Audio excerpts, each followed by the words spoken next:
Welcome, everyone, and thank you for joining us today. We'll get started in just a moment to allow a few more attendees to log in. In the meantime, on the screen, you can see there are a few housekeeping items. This webinar is being recorded and will be made available afterward. Closed captioning is available in your settings. To minimize disruptions, all microphones are muted and cameras are off. We'll hold a Q&A session after the presentations. Please submit your questions at any time using the Q&A function on Zoom.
All right, welcome everyone. We're going to go ahead and get started. I would like to welcome everyone to this month's SB 1383 Chat with CalRecycle. Today we are focusing on organics collection and programs at large events and venues. My name is Adilene Gonzalez, and I'll be your host for today's webinar. I am an environmental scientist and subject matter expert on organics collection and CalRecycle's local assistance and market development branch. This session was organized by Diana Suarez Arguelles, who will also be supporting in the background. Also assisting are Darren Sprecher and Mallory Burden, providing technical support. Zach Smith moderating the Q&A. Joanne Jaschke and Chelsea Callahan vetting questions. Presenter introductions will be done by the local assistance representatives, Mallory Burden and Chelsea Callahan. I will now pass it over to the local assistance and market development branch chief, Marshall Graham, for announcements. Good afternoon. Thank you so much for joining us in our last Chat with CalRecycle of the year. I do have one update from our grants team that I wanted to share with you. So specifically, the grant term for the SB 1383 Local Assistance Grant, which is abbreviated OWR4, was recently extended. CalRecycle has approved a 7-month extension. The new grant term end date is now November 2nd, 2026. Grantees do not need to do anything additional, no further action to receive the extension. And then lastly, the final report template is now available in the grants management system. And so grantees can contact your grant manager with any related questions. And then looking at today's agenda, I'm reminded of the value of effective networking and collaboration. As always, I'm incredibly proud of the CalRecycle team and the coordination they do with our knowledgeable and experienced speakers in delivering for you ongoing opportunities for engagement and learning. Further, I am bolstered and so inspired by the incredible success collaborations successful collaborations that we have the opportunity to hear about today from 3 different venues. So with that, let's get to it.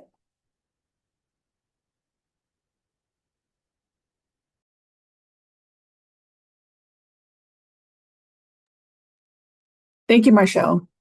Before we continue, let's review a few logistical items about the Q&A process. For this webinar, we'll be using the Q&A function. If you have a question, please type it into the Q&A pane. While the chat function is available for sharing resources for other participants, we will not be monitoring to see the Q&A pane. Ensure you have the latest version of Zoom installed. Our team will be monitoring and reviewing questions submitted via the Q&A pane throughout the webinar. The Q&A session will take place after all presentations have concluded. After your questions is addressed during the live Q&A, you may unmute yourself and ask follow-up questions if needed, or simply thank the panelists who addressed your questions. If doing so, please state your name and affiliation.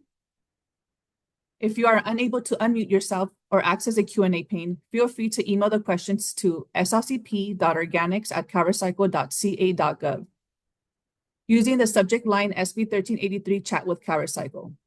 If we don't get to your questions during the session, a LAM representatives will follow up with you after the webinar.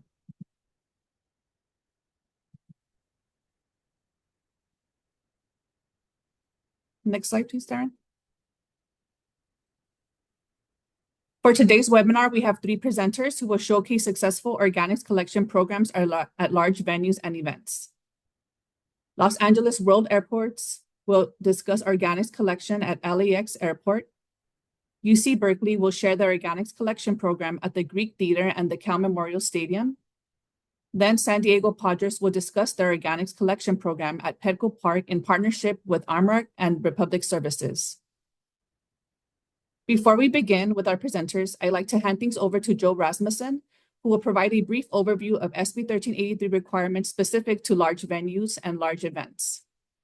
Joe is an environmental program manager in CalRecycle's local assistant and market development branch. He has been a leader in LAM for more than 10 years and currently serves as one of the branch's subject matter experts on SB 1383 collection programs. Thank you, Addie. Happy to be here today. Next slide, please. So thank you for joining us. As many of you know, SB 1383 includes large venues and events. And this law built off of previous laws, older laws, including Public Resources Code 42648. And this involved organic waste diversion.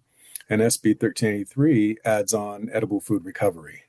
As you may or may not know, we already did a webinar on edible food recovery at large venues and events. That was in January of this year. That can be found on our YouTube page. So we aren't focused on that as much today. Instead, we're focused more on the collections of organics and other materials. One easy way to look at it is that all venues and events must divert organic materials from disposal as generators under SB 1383. But only some venues and events must recover edible food for human consumption. Next slide, please. So here are just some definitions to set the stage. Under 1383, a large venue means a permanent venue facility that annually seats or serves an average of more than 2,000 individuals within the grounds of the facility per day of the operation of the venue facility. So, pretty large if it's 2,000 people per day on average. For the purposes of this chapter, there's all these different examples. I won't read it word for word, but you have amphitheaters, amusement parks, conference centers, zoos, etc. And this is all available in the regulations, but just want to let you know some of the examples and that there is a definition here. Next slide, please. Similarly, for large events, this is a little briefer. It means an event including but not limited to a sporting event or a flea market that charges an admission price. So that's a little bit different than the large venues, or is operated by a local agency and serves an average or more than 2,000 individuals per day of operation of the event. And so that's at a location that includes, but is not limited to, a public, nonprofit, or privately owned park, parking lot, golf course, street system, or other open space when being used for an event. So it's a little trickier with large events to determine, is it actually covered under 1383 or not, but your local assistance team can help you with that if you have any questions. Next slide, please. So why does this matter? Well, as we know, large venues and events generate very high volumes of waste. Anyone who's been to a large event or been to a large venue knows that. And so compliance means implementing a few things very similar to a typical business or generator, but much larger scale, right? We have organic waste diversion. So, there needs to be a subscription to a service for collections or self-hauling happening, edible food recovery, and all the typical business requirements for a generator under SB 1383. Next slide, please.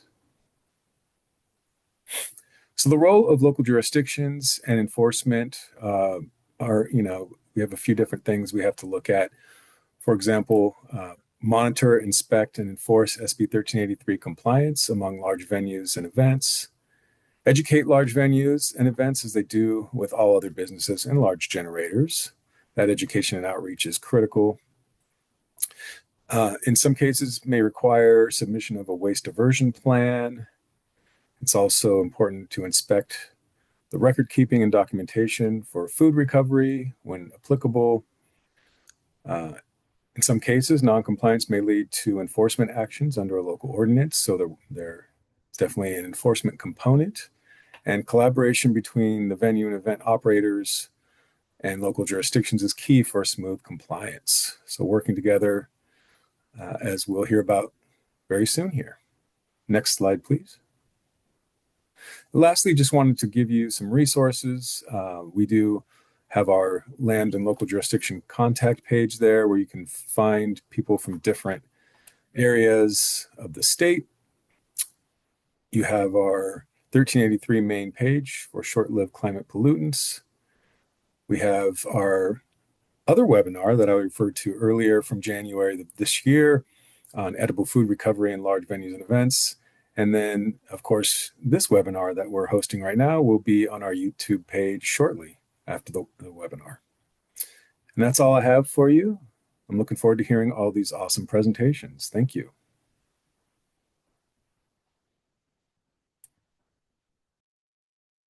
Thank you, Joe, for that presentation. It is my pleasure to introduce our next speakers. We have Michelle Barden, Environmental Affairs Officers, who oversees sustainability at LA World Airports, or LAWA, where she is responsible for planning and executing sustainability initiatives. Michelle is currently directing an update to LAWA Sustainability Action Plan and facilitating a 50-acre restoration project in LAX Dunes. Michelle has over 10 years of environmental and sustainability leadership with the City of Los Angeles. Prior to joining LAWA, Michelle served in the administration of Los Angeles Mayor Karen Bass as the Green Infrastructure Policy Manager, playing a key role in advancing the city's sustainability initiatives. She also serves as the City of LA's first ever Biodiversity Program Manager, collaborating with city staff, experts, and stakeholders to establish a globally acclaimed biodiversity program. Michelle was pivotal in developing the groundbreaking LA Biodiversity Index Baseline Report, the LA Biodiversity Guidelines, and the Healthy Solis strategy for the City of Los Angeles, showcasing her commitment to ecosystems conservation. Michelle has elevated the city's sustainability, biodiversity, and healthy soils work via global venues like Biodiversity COP15, and has shared sustainability best practices with cities and organizations across the world.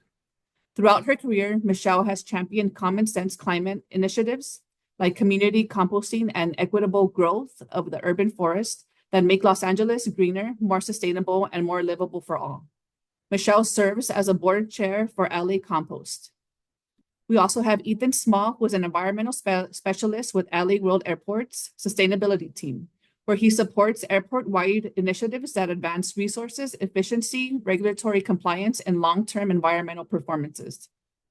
His work spans strategic planning, program development, and stakeholder engagement across one of the world's busiest aviation systems.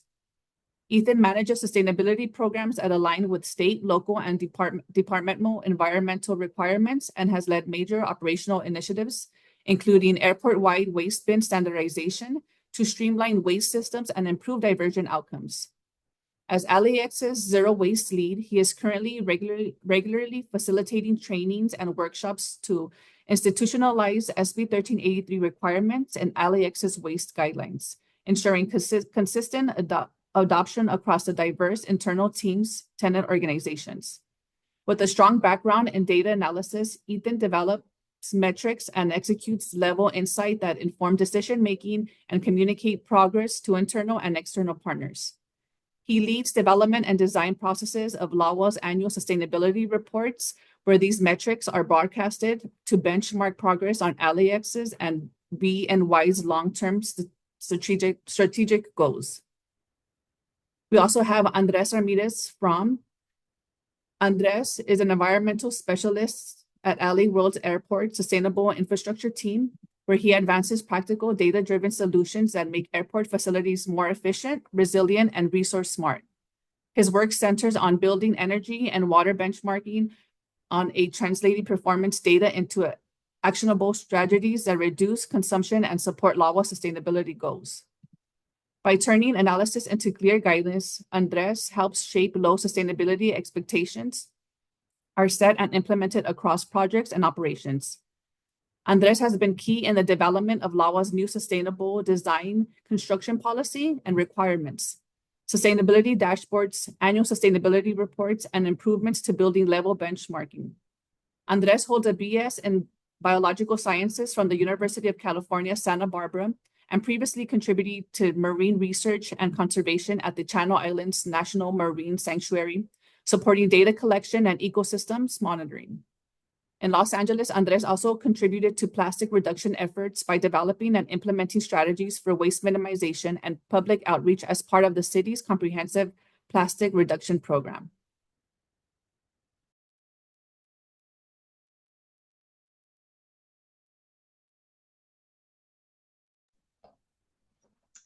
Well, thank you so much, and good afternoon, everyone.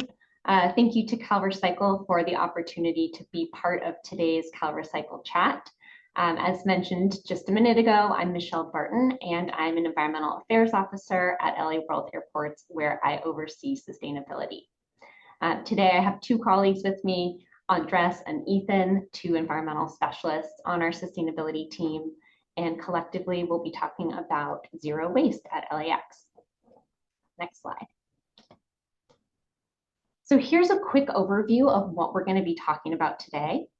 I'll kick us off with some introduction. I'll provide a little bit of background on LAX Airport and talk a little bit about some of our long-standing organics diversion initiatives.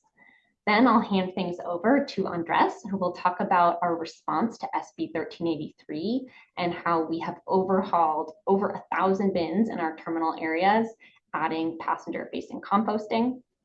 Then Ethan will wrap things up by sharing some lessons learned now that we've had new guidelines and new bins in place in the terminals for just over a year. Next slide. So for a little bit of background, LA World Airports, or LAWA, is a City of Los Angeles department. We are one of 41 departments across the city. We at LAWA own and operate two airports. The first is LAX, or Los Angeles International Airport, which I'm guessing most of you are pretty familiar with. And the second is Van Nuys Airport, which is our general aviation airport that has about 500,000 flights every year. Today's presentation will focus on LAX, and I do just want to paint a picture of what we're dealing with.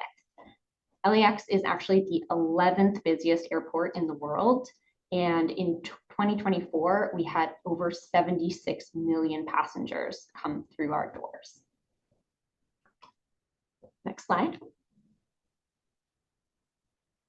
Now, since we are at a CalRecycle chat, and I'm sure we all think about waste all day, every day, I'm sure you're thinking 76 million passengers must generate a ton of waste, and you are absolutely right. 28,000 tons annually to be precise. So we on the sustainability team are doing all we can to keep as much of that waste out of landfill as possible. Next slide. So we have a sustainability action plan. It's our Boldly Moving to Zero plan that has several high-level waste diversion targets, 3 of which are shown here. The first is to divert 50% of our operational waste by 2035. The second is to divert 95% of our construction and demolition, or C&D waste, by 2035. And then last is to develop a roadmap to zero waste facilities at LAWA. And while these are perfectly respectable goals, I do just want to note that we are in the process of overhauling our sustainability action plan, and we're hoping to publish an even bolder sustainability vision next year. Next slide. Now, for a little bit of what we have been doing at LAX to divert organics from landfill, there are 3 programs I want to highlight quickly. The first is our back of house organics collection program, and this is our longest standing organics diversion effort. This has been taking place in the concession kitchens, in our central terminal areas since 2017. And as these concessionaires are prepping meals, they will separate any food scraps and send that in a green bin for composting.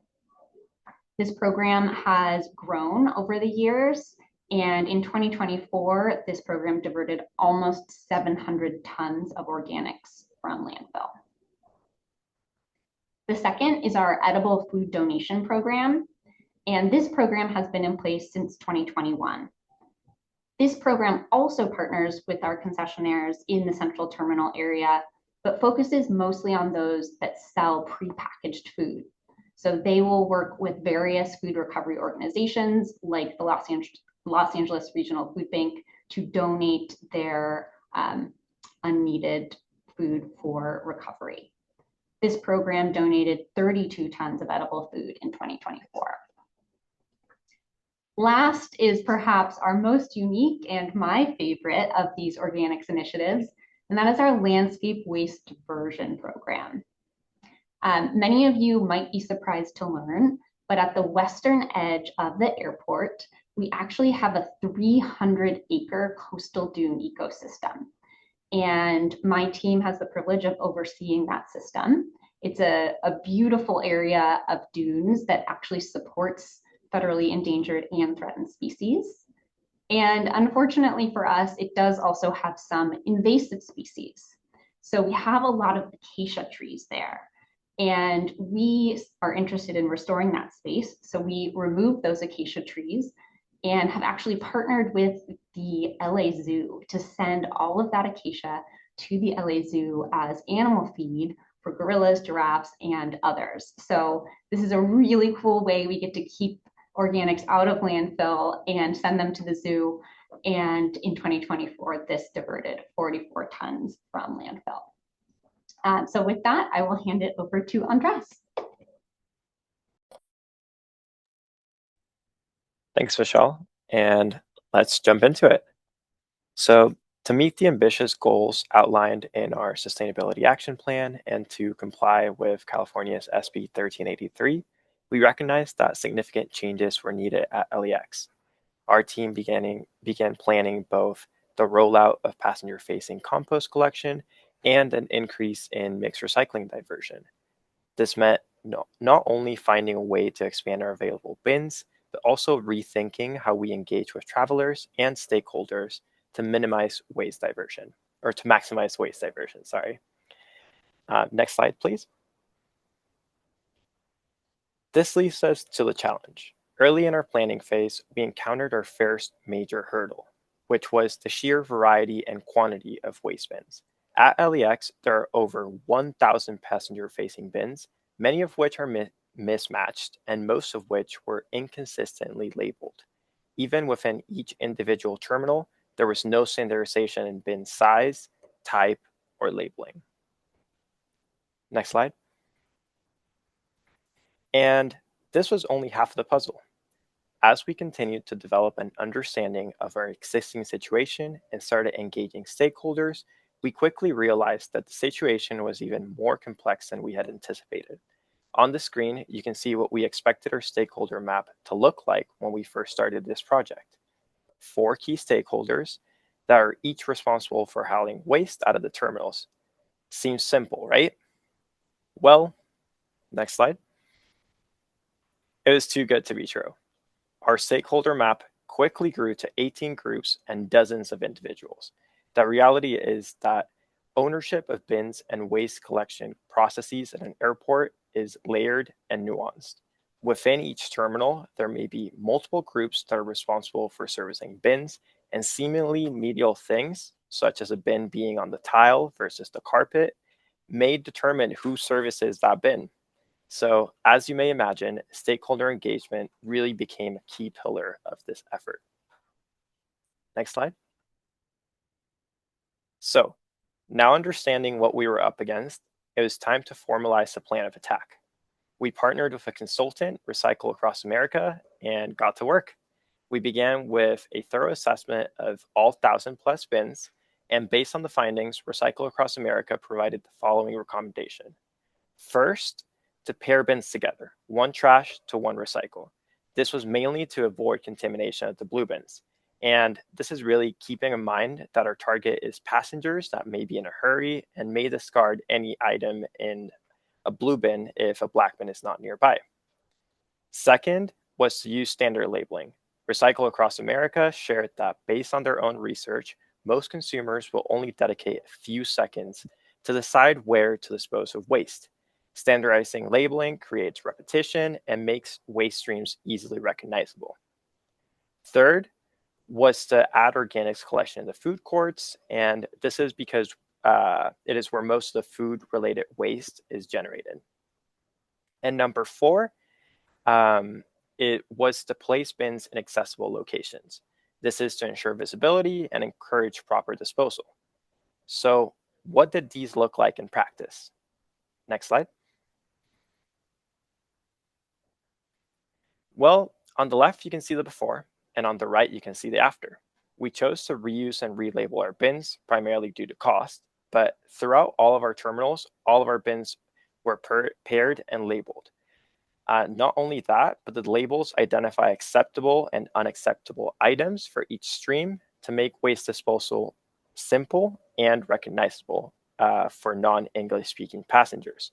This also created a more cohesive look, as even though the bins were of different styles and different shapes, they now look more similar and uniform.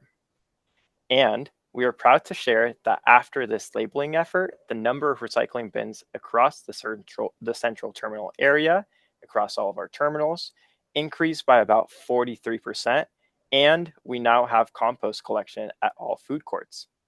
Next slide. So here you can see what that looks like. There's 2 examples of compost collection in our terminals currently. We focus on food courts, meaning areas with 2 or more establishments, as these are the areas where most of the waste is generated. And the labels that we used were similar to those used for recycling and trash that clearly identify what can and can't be composted.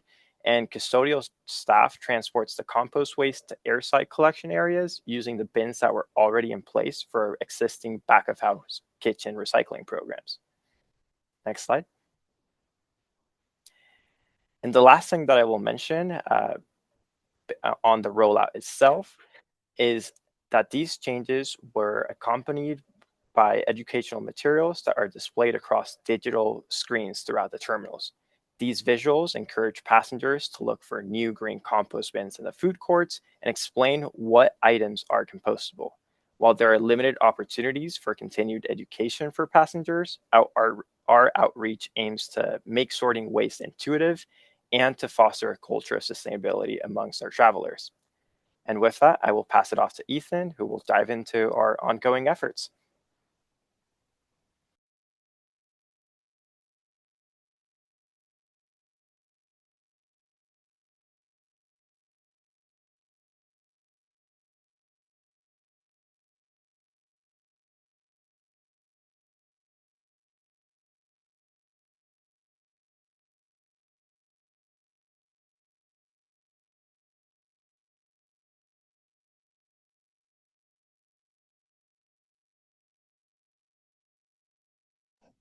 Ethan, I think you're still on mute.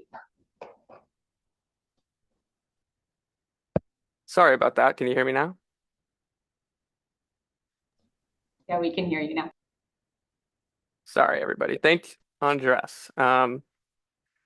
So to start off, from the moment we implemented our new labels in organics collection, we knew that educating our employees was going to be the biggest challenge. We engaged in a plan to meet with every stakeholder group's managers and supervisors and advise them on protocol and best practices for the additional operation pieces. Since the airport runs 24/7, our team had some early mornings covering the graveyard shifts and had to stay late covering the swing shift. So to more easily communicate this information, we condensed everything down to a single document, the LEX Waste Guidelines. This would serve as our catch-all resource with the basic requirements, FAQs, and much more helpful information on how to best comply. Our initial meetings laid down the plan that everyone would follow with the hope that managers and supervisors could communicate this information down. However, we quickly found that the information wasn't always trickling down. So from this point on, we engaged in training tailgates with full custodial teams to directly relay the guidelines and help answer any logistical questions. Many of LAX's custodians speak mostly or only Spanish, so it was essential that we conducted the tailgates bilingually. We created informational resources like terminal maps, written demos, and sorting rules that would help cover the information for new employees and those that we missed. We frequently visited these groups in the terminals and spoke with staff to understand what was working well and what was more challenging, providing insight and adding to our lessons learned. Now, after a year had passed, we recently met with each of these groups once again to review compliance and refresh everyone on our current and future diversion goals. The difference this time was that we created an accountability piece through an employee signature log that we required to be signed by every airport custodian, affirming their understanding of these guidelines. Next slide, please. So through our tailgate meetings, we found that a common confusion for custodians was exactly where they should be taking their mixed recycling and organics waste down in the airfield. This was when we realized that there was a gap between consistent signage in the terminals and what was displayed on the dumpsters and compactors outside. So we relabeled all of them to reflect consistency throughout the waste collection process and bridge that gap for our employees. Due to space issues, some terminals don't always have all three streams dumpsters right next to one another. So it means they have to walk around a little. And this is when we decided it was in our best interest to create terminal waste maps to be displayed in break rooms so that employees knew exactly where to go. Next slide, please. We wanted to assess the success of all of the changes we made, but we didn't have the time and resources to conduct a full-scale waste audit as we'd hoped. So our solution was a visual waste audit based on select bin locations across the terminals over a 4-month period to determine the average contamination. Out of the 1,000 bins in the terminals, we selected 10% of the bins as a sample, collecting photos before and then again after the changes, assessing a contamination rating to each sample photo. After months of gathering data, we averaged the scores from each bin location, pre and post labeling, and happily determined that there was a significant decrease in contamination in certain areas. We noted that the areas with the biggest improvement were the areas that previously had the least consistency in bin placement, meaning the trash and recycling weren't physically paired together, or the bin sets were spaced too far apart. In the end, we found that equally as important to the labels was the pairing and location of bin sets. So seeing the results from this work, we decided that we would conduct an annual inventory, as we call it, to remain aware how our waste infrastructure is set up for the success of passenger behavior. Again, just a few months ago, we counted and assessed the compliance of every waste bin and met with our stakeholders in instances where these bins had become unpaired or had any damaged or missing labels. Next slide, please. Since implementing compost collection for passengers last September, we witnessed a major increase in the amount of organics being collected at LAX. Prior to then, organic waste was limited to generation from back-of-house kitchen operations. Our average tonnage in 2024 before that change was 53 tons a month, as you can see in light green. And since implementation last fall, we have increased this monthly average to 75 tons, denoted by the dark green. Next slide, please. Now for some lessons learned. Number one is that a bin inventory is a must. Whether you're creating labels for existing bins or purchasing new bins entirely, we recommend that you examine the current infrastructure before you start, and then again at a reoccurring frequency. For us, we found that with so many unique models, we would heavily rely on customization of labels to fit each type. As well, we found that some areas would require additional bins to facilitate organics. It definitely wasn't a one-size-fits-all process, and the sooner you know this, the easier time you'll have. Next is that waste characterization helps to create ideal labels. It's essential to illustrate pictures and text of items that best represent waste that people will actually have in their hand. We didn't have the luxury of performing a study at the time, and so we had to depend on one from several years beforehand. And as you all know, commonly disposed items change very frequently in retail settings, so our study was outdated. The more accurate the label suggestions, the less contamination you'll have. As well, it's important to create collection infrastructure that easily can be transformed for the future. It's safe to say that there will be changes in the way you collect waste. These variables aren't necessarily predictable, but we do know that starting from scratch is expensive and time-consuming. We can prepare for the future changes by purchasing bins where you can easily add another waste stream rather than having to procure new bins altogether. More, we found that built-in labels are more difficult and expensive to replace than those that can adhere, and even better, those that can slide in and out. Creating training resources that can be handed down. Lastly, the most important piece is ensuring that operations continue to use the collection system how it's envisioned. We found that hands-on training with custodial staff worked best, but due to the size of the team, turnover, and frequency necessary for training, it's just not always a reality. Utilizing resources that can be handed over to staff is a best bet for reaching every team member when availability doesn't permit. We've even heard of some other airports creating short training videos that are shown to new staff. Next slide, please. Now, to talk about what we have next on our plate. Currently, we're still working towards our 50% diversion goal by 2035, hitting 33% last year. We've begun to work with our tenants drafting new single-use plastics policies that will help reduce our airport's reliance on such materials. And further, we're looking into a pilot for reusable foodware in food courts to avoid foodware waste. Next, we recently expanded our passenger organics collection outside of food courts by partnering with United Airlines in their gate areas. Not only have we diverted more food waste, but as well, this has informed us how waste travels throughout the terminal buildings and helps us prepare for further expansion. Next, we have the amazing opportunity to perform a new characterization study where we will finally be able to reassess the common items that are contaminating our waste. This will help us to better understand how we can help passengers divert more easily and perhaps create more adaptable labels.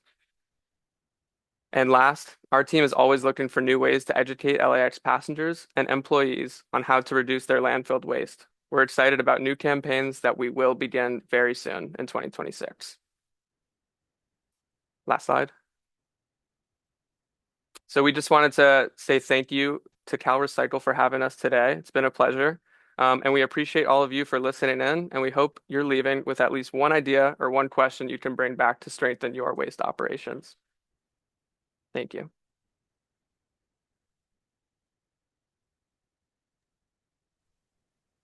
Thank you, Ethan, Michelle, and Andres for that presentation. My name is Mallory Burden, and I'm a local assistant supervisor who, along with my staff, work with the city of Berkeley.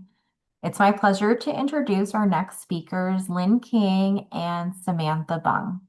A little bit about both of them. So Lynn managed the R4 recycling program at UC Davis for 15 years and Cal Zero Waste at UC Berkeley for the past 14 years.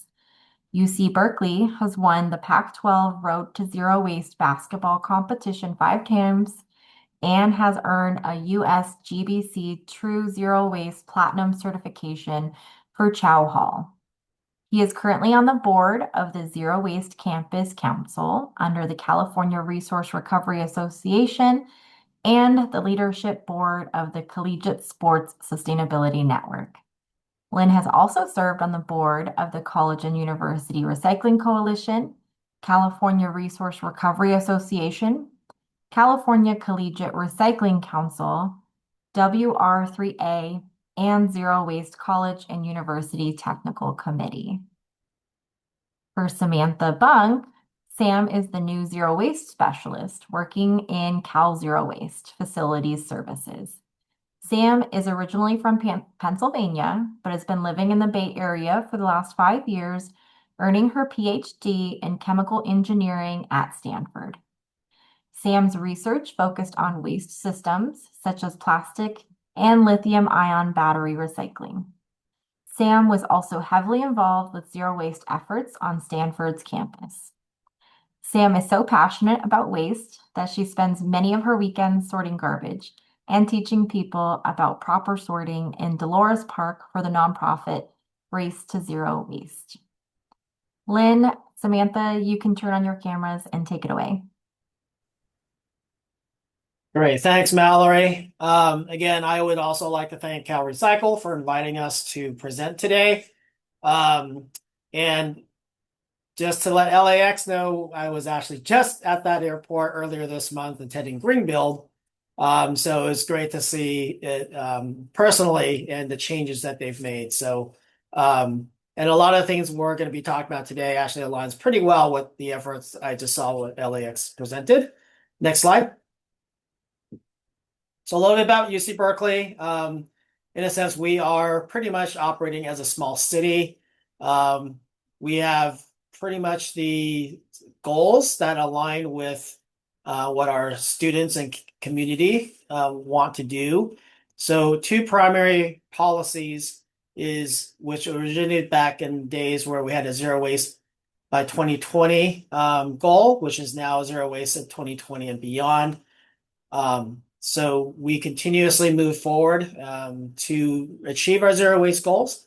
And then the other one, which was just passed about 3 years ago, was our single-use plastic eliminate policy, which is to reduce and eliminate all our single-use plastics on campus by 2030. So those are the two driving as far as internal policies that we have. And then obviously we are also looking into complying with SB 1383. All the organics diversion that we have to do on campus. Next slide. So we'll be talking primarily on just two of our large venues. One is the Greek Theater, and the second one Sam will present on later is the stadium, which we have mostly our football games, but also other additional venues as well. Next slide. So first off, the Greek Theater. It is, again, Berkeley is a very old campus. So our Greek Theater, if you look at, started in 1903, as a gift of William Randolph Hearst. And it is an amphitheater setting. And this last 2 years ago, they did some renovations where we've added additional seating, restrooms, and construction for the theater. Next slide. So it is located on the UC Berkeley campus we call it the foothills, but it's really literally next to campus. It's got a long history of hosting a lot of entertainment, concerts, capacity of about 8,500 people. And then we've had another Planet Entertainment, who is our exclusive promoter, who's been there for a while, since 2004. Next slide.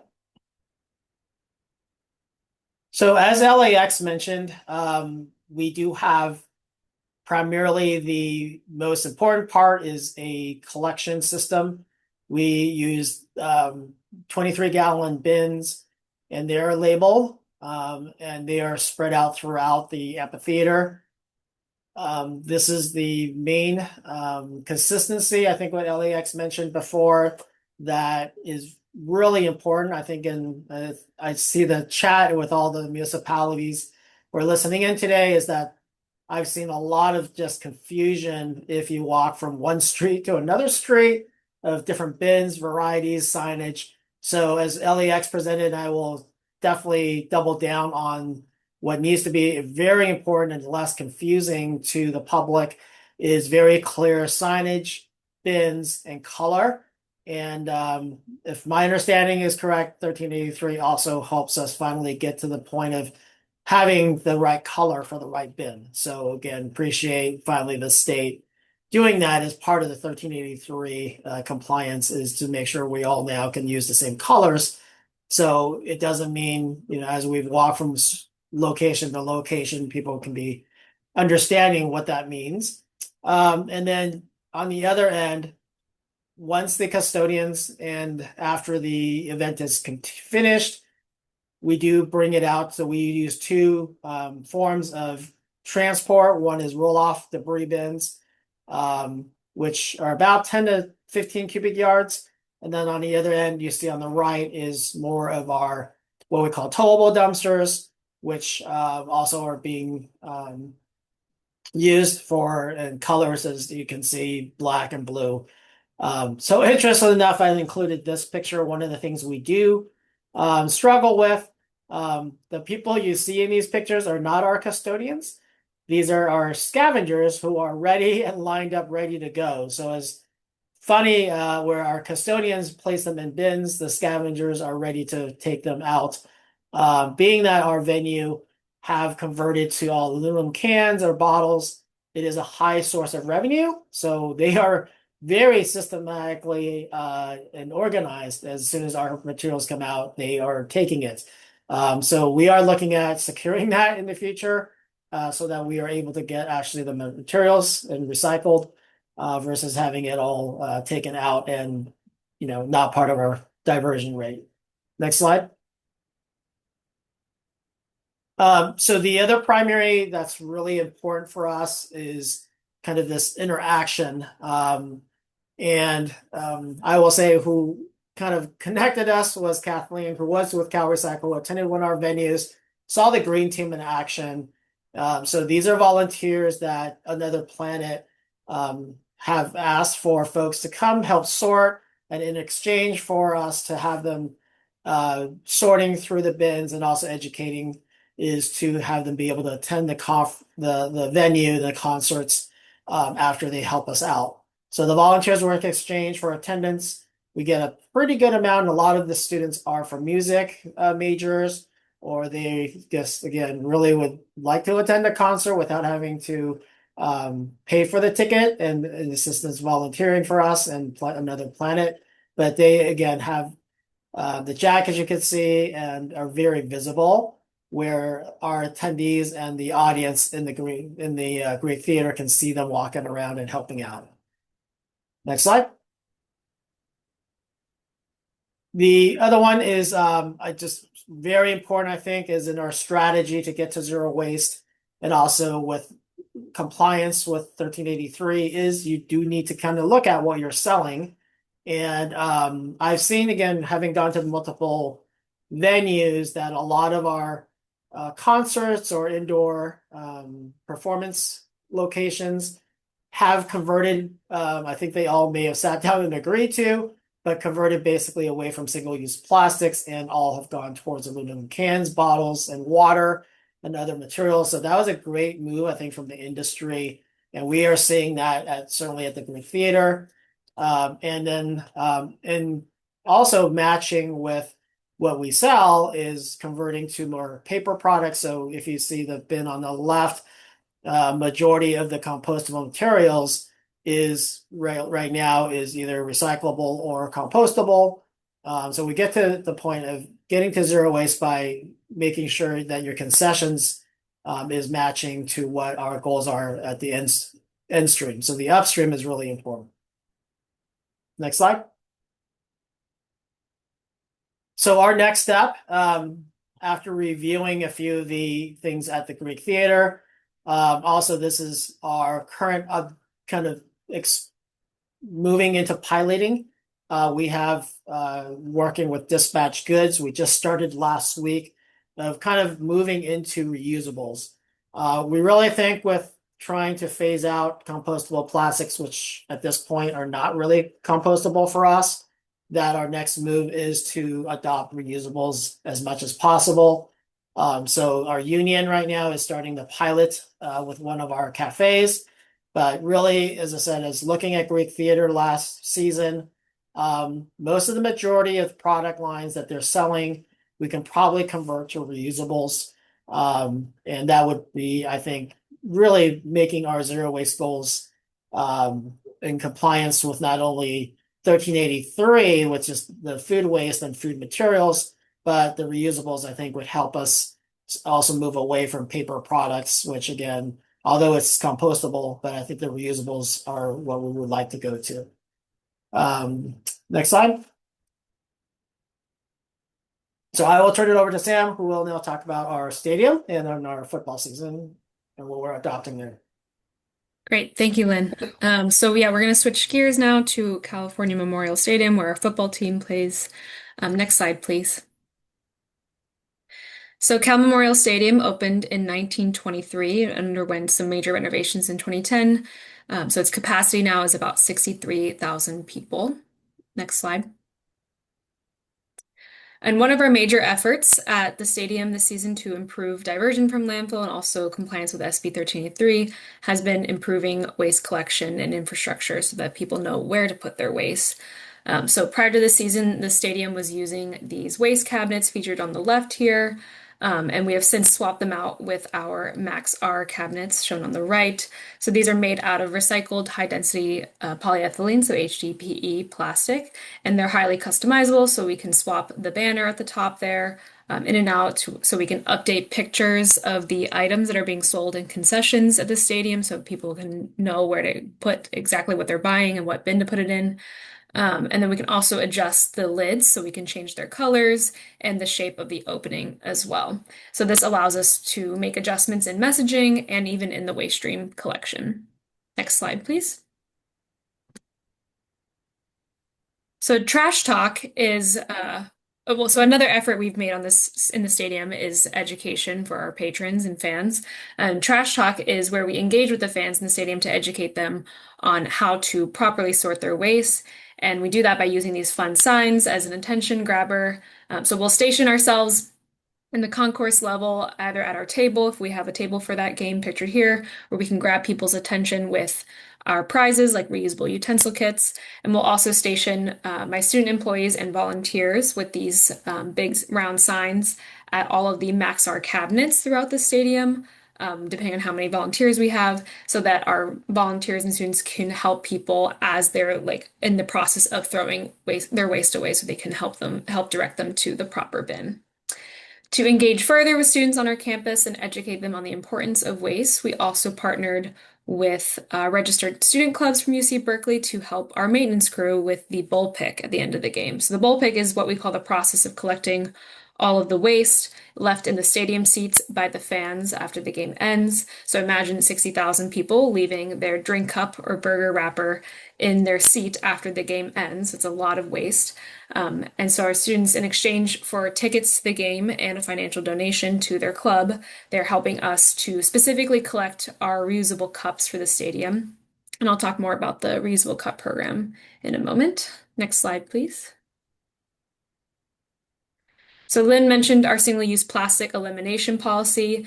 So we've been trying to work closely with our vendors in the stadium to get rid of any single-use plastic items still being sold at concessions. For example, we eliminated small ketchup and mustard packets in the venue by installing bulk ketchup and mustard stations with pumps for dispensing. We have water being sold in aluminum cans rather than bottles. We've also worked closely with the promotions team so that the fan giveaways are not single-use disposable items like plastic pom-poms, for example, and instead something more durable and hopefully more useful to our fans long-term, like a small towel, for example. And then one of our latest efforts is working closely with the stadium and our health and wellness people on campus to change the current water bottle policy so that fans can bring in their own reusable bottles to have them refilled in the stadium rather than having to purchase water there. Next slide, please. In terms of food recovery, we have wonderful partners at the Basic Needs Center on campus who work directly with Levy, our concessions company, and to recover any of the remaining edible food after each game. So the recovered food is brought back to the Basic Needs Center where students in need can pick up their food to consume. And last year, the Basic Needs Center saved over a half ton of food from entering the waste stream just during the football season alone. And we're hoping to expand our reusable food container program to the Basic Needs Center so that we can remove even more organics from the waste stream since they are using compostable containers currently. Next slide. Our other main push this football season has been our reusable cup program I mentioned earlier, to eliminate single-use plastic and compostable plastic cups at the stadium. So we partnered with Our World this season to use their cups, and they have them retrieve the used cups after the game to have them washed, sanitized, and returned for the next game. This means we have designated collection bins for the cups, which are clearly marked yellow bins. And also the yellow lids in our Maxar cabinets. So this once again highlights the benefit of having customizable waste cabinets since it allows us to swap in that yellow lid to match the color of the cups. And my student employees and I closely monitored the collection infrastructure for contamination, so looking for these cups and other waste streams throughout every game this season. And these cabinets and collection bins are on concourse level, East Rim, where the student section is, and all of the club levels.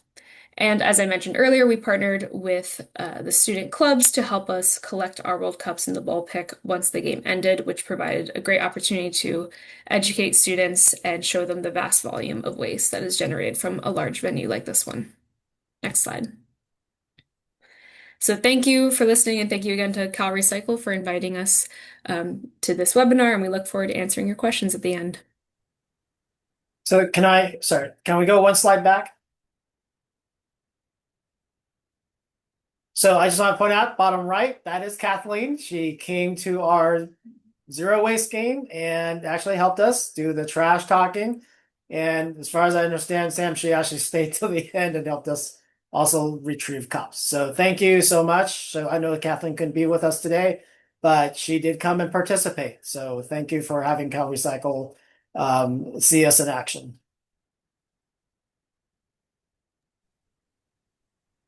Thank you, Lynn and Sam, for all of that wonderful information from UC Berkeley.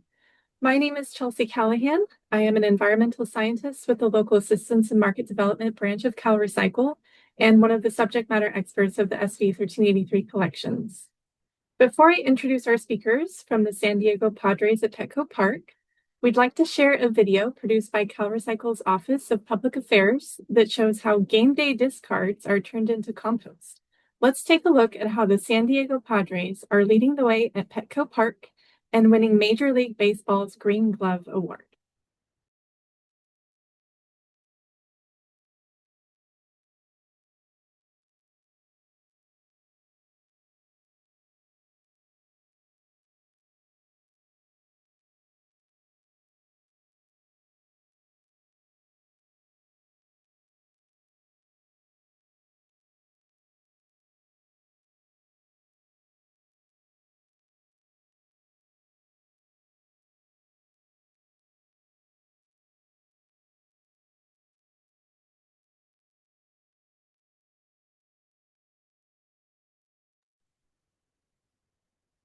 Hi, everyone. Give us a second. We're trying to figure out the sound on the video.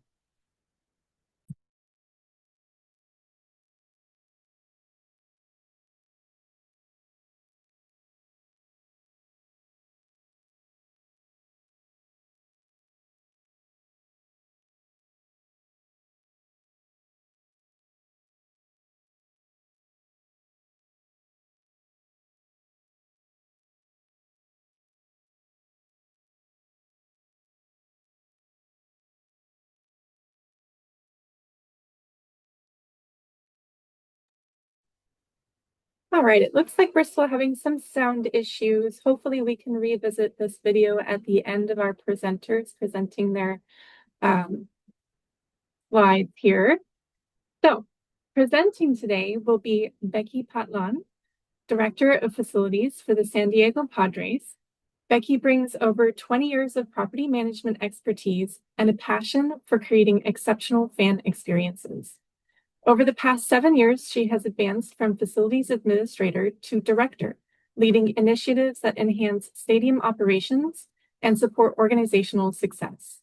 During the pandemic, Becky earned a bachelor's degree in sports management, deepening her industry knowledge and strengthening her leadership skills. Becky thrives on collaboration, innovation, and delivering results that make a lasting impact. Also presenting is Ramon Zamora. As the Airmark Facilities General Manager at Petco Park, Ramon leverages his considerable experience managing multiple San Diego sports and entertainment venues, including Snapdragon Stadium and SDSU. Having consistently led his teams to achieve excellence, Ramon is a driven professional with a passion for San Diego sports. His forward-thinking approach is now focused on a new goal, delivering a successful zero-waste program at Petco Park for the 2026 season. Finally, Risa Barron is an award-winning public affairs and communications professional with over 25 years of experience advancing environmental sustainability across solid waste, energy, water, and transportation sectors. Since 2021, she has served as municipal manager at Republic Services, overseeing franchise agreements for San Diego area jurisdictions and driving compliance, outreach, and stakeholder engagement on recycling and organics policy. Risa also leads the compost education program at Otay Sustainability Park and partners with commercial customers to develop food waste recycling programs, promoting sustainable practices, and reducing landfill impact. Thank you and enjoy.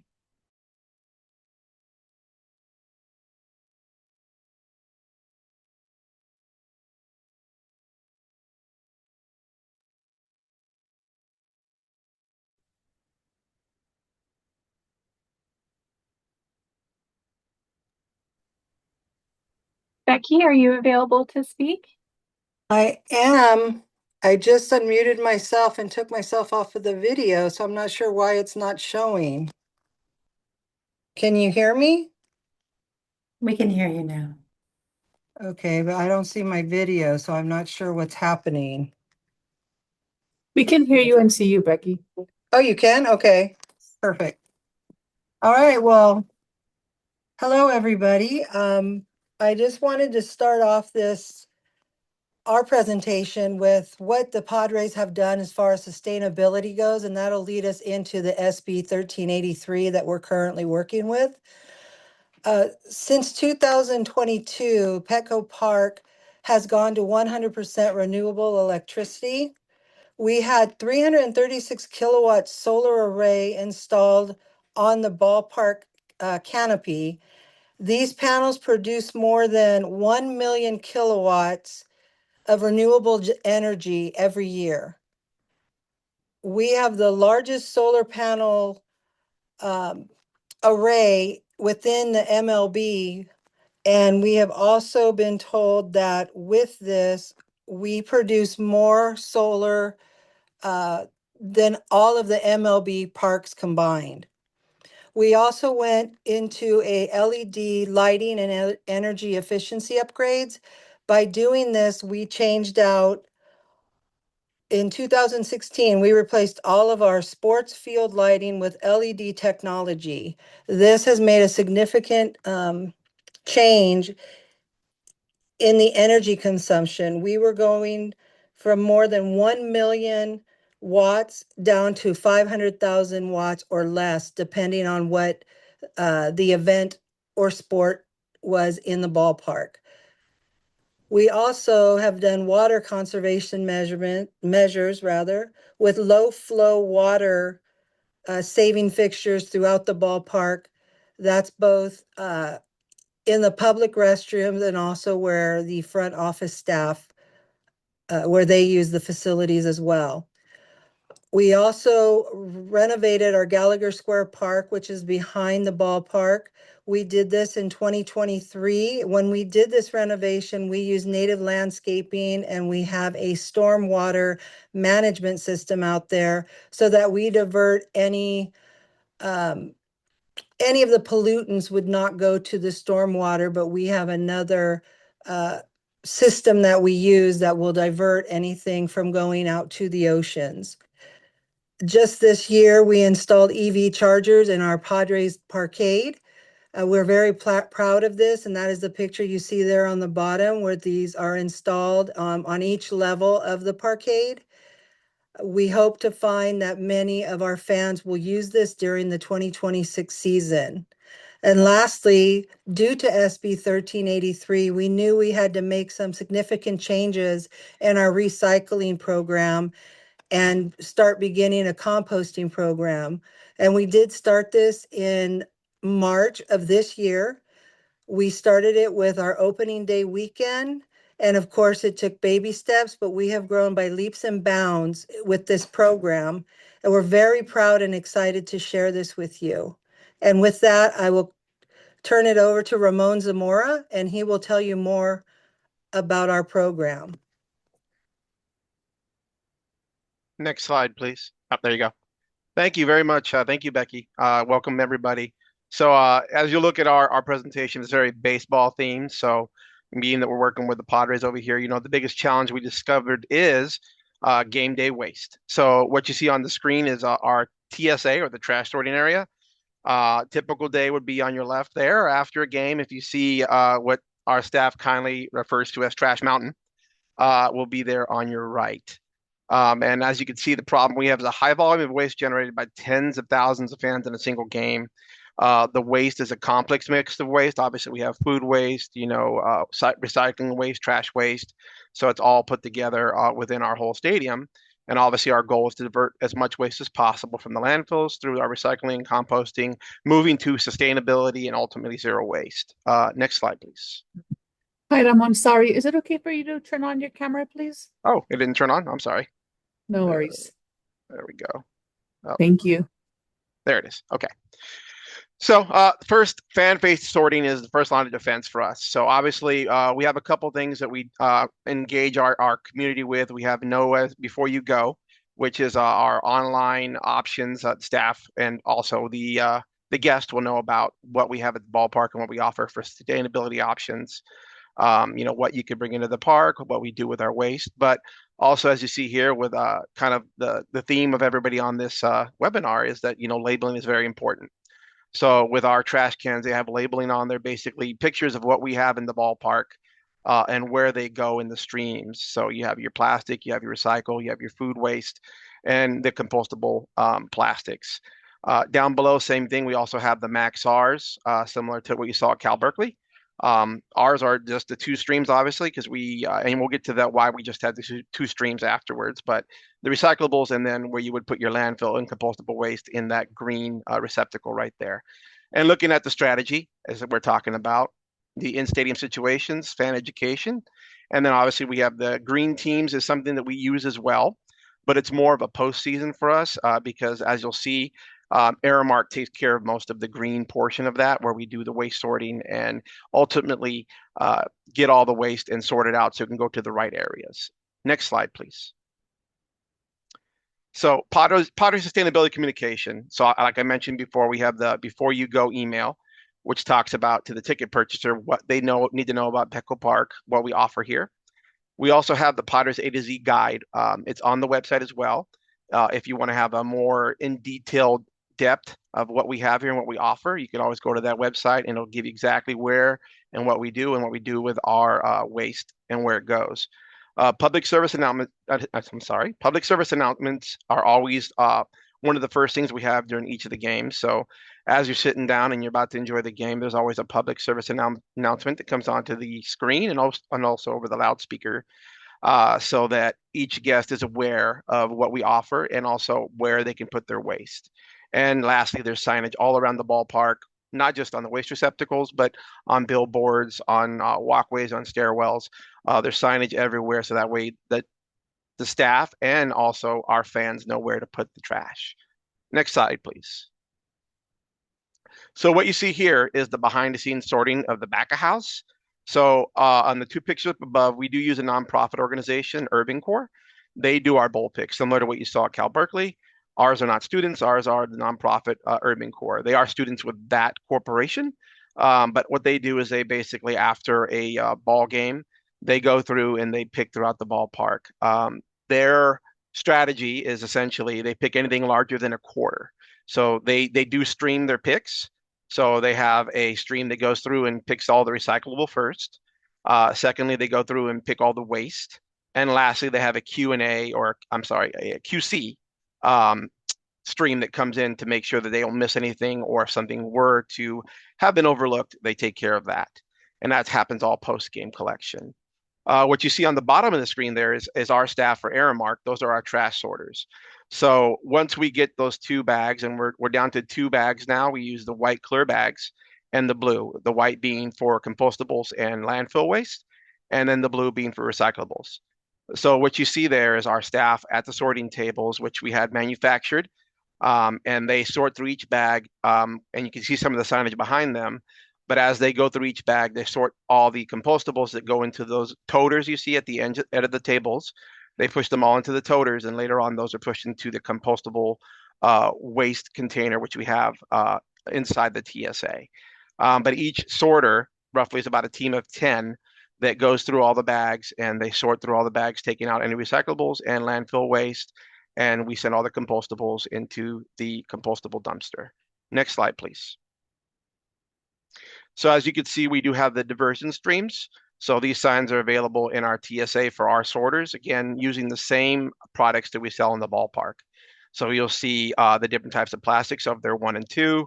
You see the recyclables that we sell here, and then you see the products for the trash. Again, the recyclables, similar to the staff at LAX, LAWA, a lot of our staff is Spanish speaking primarily. So all our signs are in English and Spanish for our staff, so that way if there are any questions, they're able to see from the signage and from the pictures on there. So again, the recycling is diverted plastic bottles or aluminum cans, glass, cardboard, other recyclable materials through dedicated bins. Composting is collected and processed through organic waste, including food scraps, compostable food service packaging, and into nutrient compost. And then also we do have food donations. We don't have too much that on our slides, but we do have our sustainability side here at Petco Park. It's run by Alex. She does the food donations and makes sure that she works with the other organization we have here, which is Delaware North, and they work with her to make sure that we have all our food donations and they're given out to the proper areas within San Diego. Next slide, please. From here, I'm going to go ahead and pass it off to Risa, because Risa's going to give you more in-depth detail of what we do with our compostable waste when it goes to Republic. Go ahead, Risa. Thank you, Ramon. Thank you for the opportunity to present today. My name is Risa Barron with Republic Services. We've been partnering now with the Padres. Started the conversation back in 24 with them asking us, what can we do to increase our waste diversion? They were hovering around 60%, which is great. Certainly exceeds the city of San Diego's goals, but they wanted to do more. And so we really sat down and looked at the metrics and looked at the reporting to see how they were, what was recycling and what they were recycling, what wasn't recycling. And so we decided to design a comprehensive food waste recycling program. As you saw from the previous slide from Ramon, is they have sorters, and the decision was made that they were going to put their trash and compostable materials together. And from there, the sorters would then sort out the food waste and the compostable products into a container, a dumpster, and then from there, it would then get hauled over to our Otay Sustainability Park, where we have our composting facility. We have been doing this now since opening day of this year, and we have really have learned a lot over the course of this season, and we've only have made tremendous progress and success because of the collaboration with all the organizations. But as you can see on the slide, the dumpster gets brought over to the organic station, which is in the middle slide. From there, it goes to the chip and grind. It's made into the materials that then are put into our compost piles. We now are permitted for, we're now taking in about 300 tons a day. And we have Padre compost pile where we create that pile. It's about a 6-week process. And we use Gore technology. So it really is able to speed up the process significantly. And just so as a point of reference, we're really proud to say that also our our composting facility is 100% off the grid, and we're using solar panels to power our technology. Once the once the compost is ready, then you can see on the bottom right the compost and mulch material that we produce for the Padres. That is actually material that came from Petco Park, and we were able to then provide it to them for landscaping purposes. Our final products turn into compost, mulch, and we also have overs. Next slide, please. So as you can see the material that is created, and really excited about the fact that we're able to take their food waste and create it into compost for them that they use in landscaping around the park. But how did we get there? That was a really interesting process for us because we learned a lot about compostable foodwares. So I'd like us to go to the next slide, and where we're going to talk about the process. So as you all know, there's lots of different compostable products out there, and it's not all the same. And the one thing, if I give you one big takeaway from what we have learned this season, is that all compostable facilities are different. And so what we're doing here at OTI in our board technology 6-week process is going to be different than another composting facility in the state. And so we decided that we wanted to test all of the compostable foodwares prior to opening day to make sure that they would break down properly in our facility. So as you can see, on the right, you can see that we have burlap bags where we put the materials in. We would put them into the piles. We would test it for the 6-week process, and then we would open up the bags and see what would break down. From there, we were able to provide a list to Petco Park of the foodwares that we recommend that they purchase. So when you see that picture a few slides ago where it says it's the green poster board, those are the products that they can comfortably put into the food waste recycling pile. And we have gotten to the point about 80% of their foodwares that are used at Petco Park can break down at OTI. We are in the process, literally as we speak, of doing another test and finding more products that they want to be able to convert for next fall season, so we can then give them the listing of what's going to work and what's not going to work. We've learned a lot through the compost testing, and all I can say is that it was definitely a learning experience, because some products we thought would break down without any problem did not break down well in our facility. So that's really a big message point I want to leave you at. But at the end of the day, at the end of this fall season, we went from a 60% waste diversion at Petco Park to about an 82% waste diversion. And we're super proud of the work and collaboration that we have done to get to this point. It definitely, a lot of lessons were learned. We learned a lot about packaging and products and what works and what doesn't work. And I really can't stress this enough. If you're going to go down this path in the future, testing is important, because we can't afford to destroy our compost facility because we put in materials that aren't going to break down properly. You know, we take great pride. It's SDA certified, and then a lot of the rest of our we obviously get beyond Petco Park, we give out to municipalities, we give out to the community. And so we really want to ensure that we have a safe and reliable product. With that, I'm going to pass it back over to Ramon, who's going to finish up the presentation. Thank you. Thank you, Risa. Next slide, please. So as Risa talked about, there's always a learning curve when we start this thing called sustainability, right? So there's always a learning curve. And like she said, when we started, you can see there with our graph, we shot at 44 and we went up, and then you hit that bell curve and you go down, and we got to the point of where we ended up at 82% for the year with our last homestand. So obviously what we're talking about here is data tracking. It's really important what we send in, with our partnership with Waste Republic, to know and know exactly what is happening, what we're sending them, and making sure we're getting the right testing back. So obviously we want to get zero waste. So the best way to do it is with your partners and making sure we understand what's going on. I think I saw in the Q&A, I think they talked about if all our stuff was tested. Risa brought that up, and we're working our other partner who's not on this, but we depend on a lot here as well, as DNC, Delaware North. So they work with us constantly to bring in different types of food containers to see what we can and can't send to waste to the Republic, and put to our waste partners to see what they can and can't actually turn into compost for us. So, like I said, being with our suppliers partnership, they require the concessionaires and other vendors to use recyclable or compostable packaging. So we're following through that. Along with that, we also have other sponsors who would like to get in the game here with the ballpark, because everyone wants to be part of the ballpark.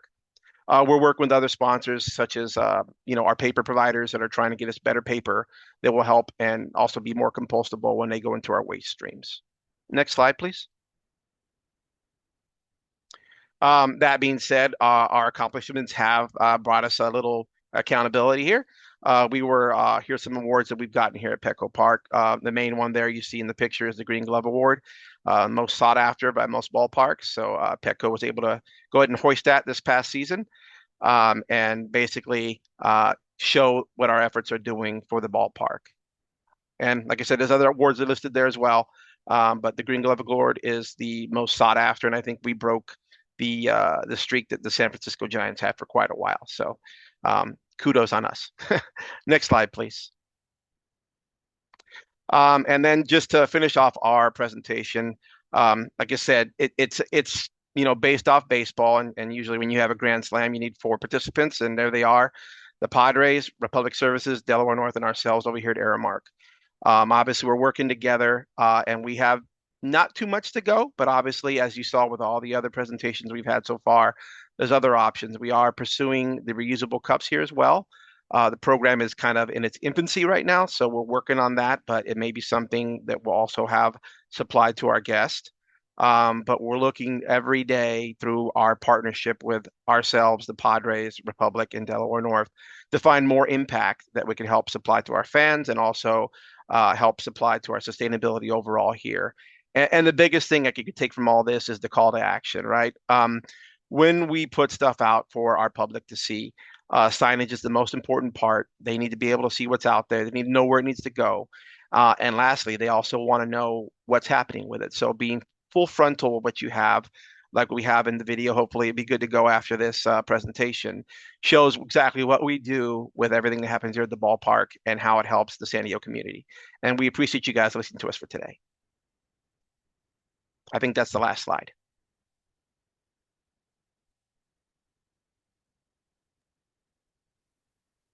Awesome. Well, thank you so much for that wonderful presentation. It seems we are going to try again to share the video produced by CalRecycle's Office of Public Affairs that shows how game day discards are turned into compost.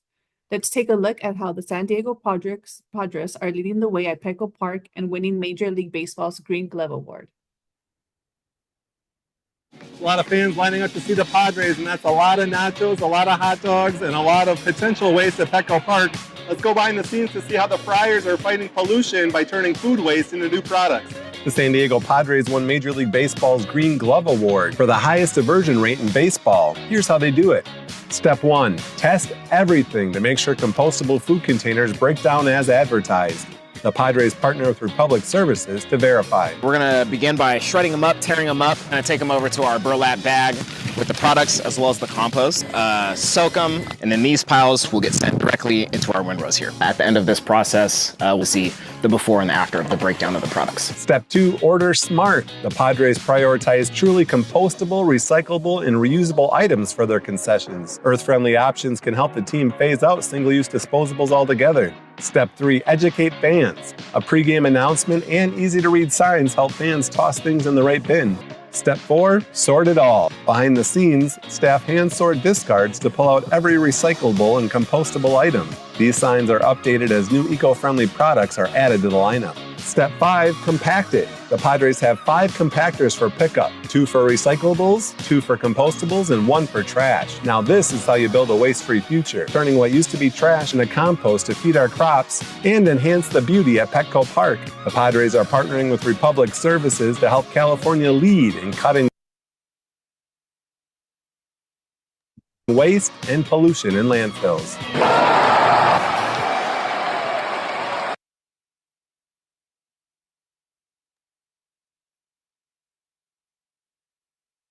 Awesome. So I'm glad that the video worked this time around. That concludes our presenters for today. Let's give a round of applause to all our presenters. I want to extend a huge thank you to all of them. We are so grateful that you could share your programs, and thank you for your participation. Before we open up the floor to questions, here's a reminder of some respectful expectations in the space during discussion time. This includes being open to sharing new perspectives, being mindful of others waiting to ask questions, and speaking respectfully. Next slide, please. Before we continue to our Q&A session, let's review a few logistical items about the Q&A process. As a reminder, we'll be using the Q&A function on Zoom. If you have a question, please type it into the Q&A pane.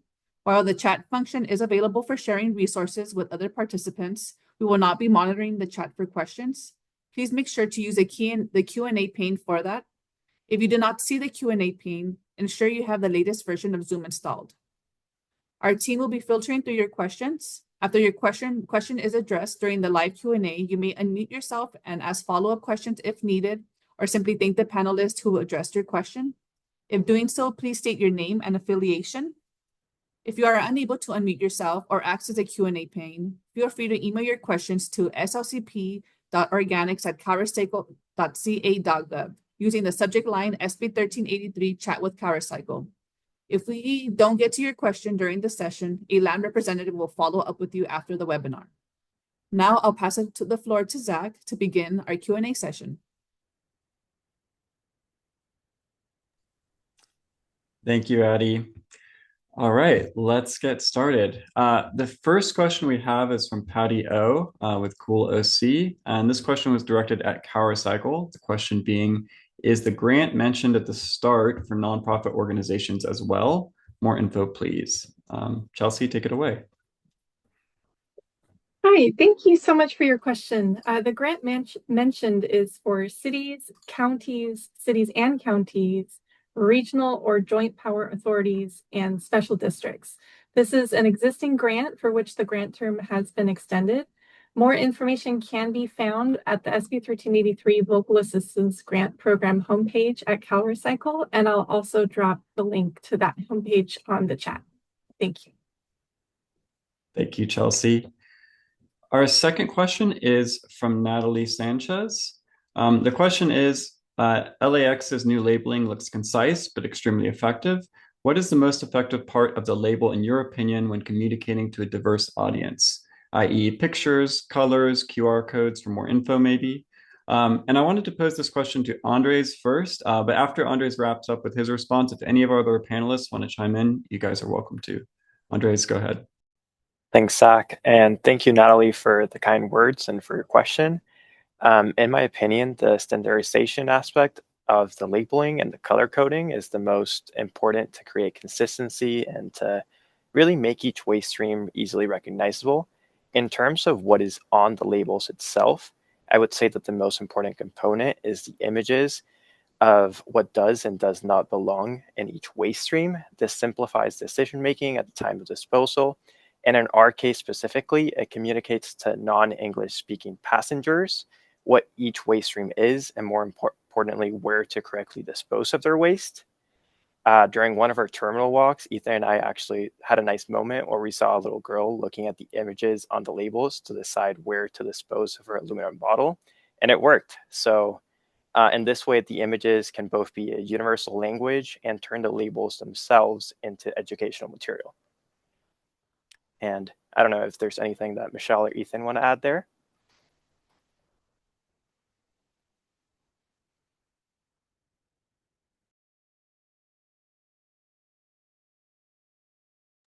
Thanks, Andres. Len, go ahead if you wanted to chime in. Yeah, no, I just want to chime in real quick is signage. I've seen a lot of examples where people put in like 10 to 12 items on a signage, and it just people have 3 seconds. I mean, I think it was mentioned earlier in the presentations that literally you have to do it at a glance. So keep it simple, pictures. Being at a university campus, same thing. We have multiple languages, multiple, languages that people are looking at, so pictures are always the best. So simple, like maybe we keep it up to about 4 to 5 things as representative of those items, and yeah, I think those are the best ways to do it for signage. Thanks, Lynn. Thanks, Andres. All right. We have our next question here. This is from Paula Moriale with UC Berkeley, or sorry, from Paula, and this is for Samantha Bunk with UC Berkeley. Question is, what is the retention rate for your reusable cups? On average, how many cups do you lose each game? And again, this was for Samantha with UC Berkeley. Yes, I put an answer in the chat, but our football season is not completely over yet, so we're still waiting on our world to finalize the harvest rates. We have one more game left, but I can say for the first 4 games that the average was about 70% for our harvest rate, and we made a lot of improvements for the 5th game, so we're still waiting on the numbers on that one, but I'm hoping to see higher than 70% for that harvest rate. Thank you for your question. Great, thank you, Sam. Okay, our next question is from Kristen Sales. The question being, does your venue require food vendors to use compostable foodware, i.e. in a contract or as a condition of vending at the venue? And this question is for all of our panelists today. So anyone who has encountered that question of requiring food vendors to use compostable foodware, you're welcome to chime in, or why you don't require that of your vendors.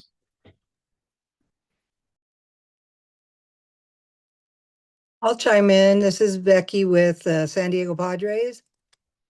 At this point, we are working on it. We do not demand it at this point, but we are going to hopefully start at the beginning of each season, sending out a flyer to all of our vendors who may come into the ballpark for events, not so much the ballpark, the games themselves, because Delaware North are in the process of trying to convert everything to compostable items. But when we have events in Gallagher Square, we have several concerts, and we are going to try to get something together to send them at the beginning of each year with links to the proper items that they can purchase and use when they are here at the ballpark for different items. So it is in the works, but it is not something we are requiring at this time.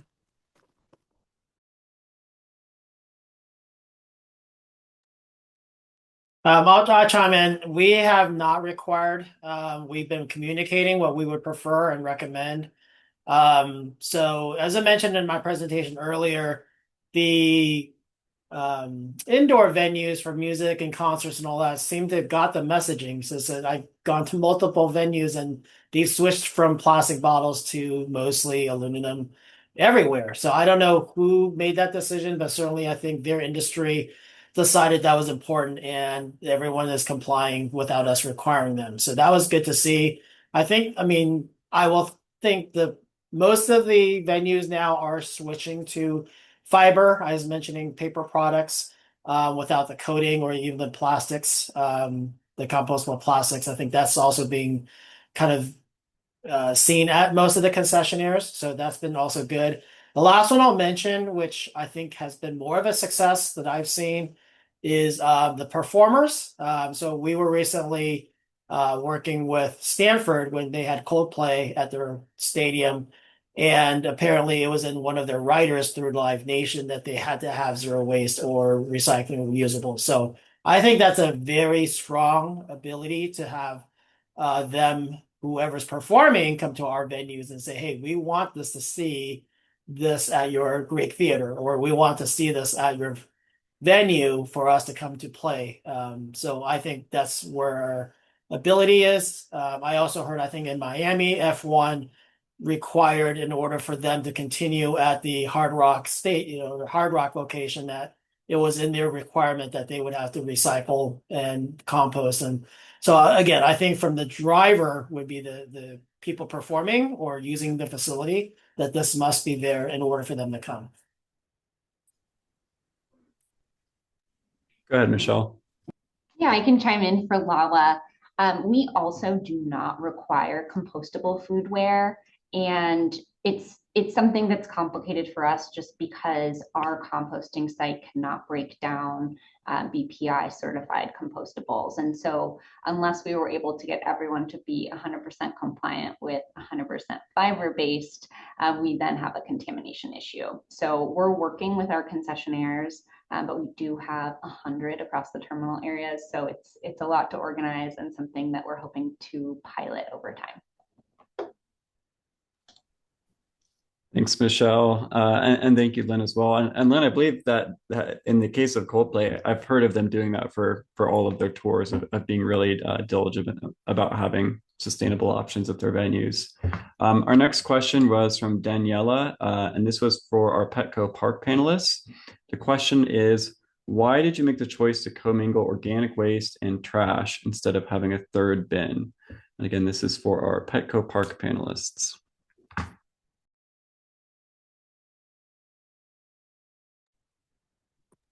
I think the reason why it works better for us that way is kind of talked about by all the panelists, right? I know with some of the universities, like in my prior, I was at San Diego State University, and we had a lot of clubs that would help the guidance. Say if someone comes up and they give you direction and you have the 3 bins available, and they help them guide it. But at a ballpark that's public facing like ours, we don't have that. So to make it easier, and someone else brought it up, the contamination part is a big part. So regardless, even we have the 3 bins, at times people in a hurry will just throw their trash into whatever open receptacle is available.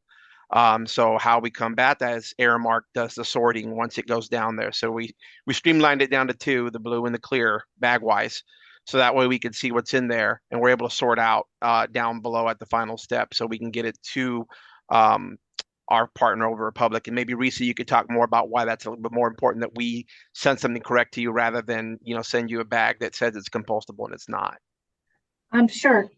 So contamination is a huge issue, and I think a lot of people may not realize once it gets to the compost facility that we have people there cleaning it. There are folks at Otay because the piles that we use, where Petco brings their material, is actually our residential organics people of a food program folks. So all of our single family residents, their material goes into this big area, and we have sorters cleaners that are just cleaning the material and getting all the contamination out. The fact that Petco Park stuff is cleaned already, it makes it really easy for us to bring it in and just commingle that into our larger waste, food waste stream, excuse me. So I guess the thought process was from the start, the 2 bins was going to be simpler. It was just 2 bins, and trash and food waste went into one. And then for recycling, having the bottles and cans go into the other just made it a much easier process. The sorters are very efficient, and I think we've seen over time their efficiency has made a really big difference. And when we receive the material from Petco, is an extremely clean material, and for us, it's actually critical for us to properly make it into compost. And I'd just like to add that, as Lawa said, it is also a cost factor. We had the 2 trash stream going already, so it was much easier to just keep the 2 instead of having to purchase a third one. So that was part of the consensus on that as well. And then for this season coming up, we're also looking at trying to streamline our recyclable side, because, like I said, fan facing, a lot of times they're in a rush. They're going to put whatever open container there is, and we're going to start streamlining our recyclables as well. Because again, there's been contamination there. Because as someone puts it in a blue bag and they toss it down to the recyclable container, there could be food waste in there, and there is at times. So we're looking to streamline that for this season and find a way to make sure that we can get it into that compactor without any food waste as well. Thank you. I appreciate you, Ramon, Becky, Risa, for chiming in on that. And it's also great to hear the perspective of both, how those collections are happening at the park itself, and then, how Republic Services is handling them, and having that collaboration between both your teams. Next question here is for the LAWA team from Lauren Short. Question was, how did you ultimately decide to label passenger-facing bins with English only? Was the assumption because there are photo examples for each bin that would be sufficient despite potential language barriers? I can only imagine there are so many languages that walk through the terminals each day. Yeah, I'm happy to take that one. I just want to say thanks, Lauren. It is a great question. It's something that we took very seriously when we were considering new labels, and Our thought process was that, well, for one, there are millions of passengers coming from every single corner of the globe who definitely don't speak English. So we wanted to make sure that the picture element, as Andres previously stated, was front and center. And that paired with the coloring of the bins was the first two things that you see. We also took into account, though, that the number one language most popular at LAX is still English. And we didn't think that by keeping it simple to just a few words in text, it would hurt the images or the coloring of the labels and not take away, only add. So it was a tough decision, but we ended up deciding that it was best to include English. We weren't totally comfortable with going no text on the bins. Thanks, Ethan. Okay, our next question is also for Lawa. This is from Teresa Montgomery. Question being, how does LAX plan to divert 95% of C&D? That's a very high goal. Thanks. I can tackle that one. So for each of our projects, C&D waste diversion is contractually mandated. And you're right, 95% is very high, but is very achievable. Many of our large projects have already achieved over 85% construction and demolition waste diversion, and some of our projects, such as the Terminal 5 renovation, have already achieved over 93% construction and demolition waste diversion to date. We are working with our internal stakeholders to knock down any barriers that may exist and establish these pathways to be able to achieve the 95% goal. I was gonna chime in on that one. We also just finished our project here at one of our construction with Turner Construction, and we are certifying with the True Zero Waste Construction Demolition with Green Build, with the U.S. Green Building Council, and we're at 90% or higher, and a lot of that has to do with source separation as well. I know the lead requirements with their new version, they are actually requiring source separation with construction projects in order to achieve some of the lead credits. So it is workable. We just, again, it's obviously tough when we had the industry throw everything in a bin and it's MRFed later on at a C&D site. It is certainly not easy, but I think it's definitely achievable, as Andreas was saying. And by the way, Turner Construction, not to put a plug in for them, they actually committed as a company to also reach that diversion level with C&D. Thank you, Lynn and Andres. The next question we have here is for all of our panelists. This is from Nicholas Rodriguez. Question being, how do you handle the liquid waste portion for receptacles, or for recyclables, that is? Coffee, sodas, etc. What is the best practice for this? So for any of our panelists who have been encountering this, do you have a separate receptacle for these liquids, etc., or do they just go in with the regular streams? Michelle?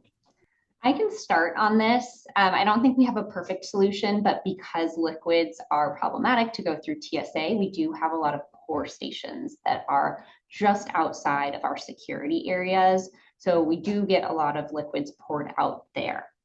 Otherwise, I do think that liquids are a big contamination issue in terms of recyclables.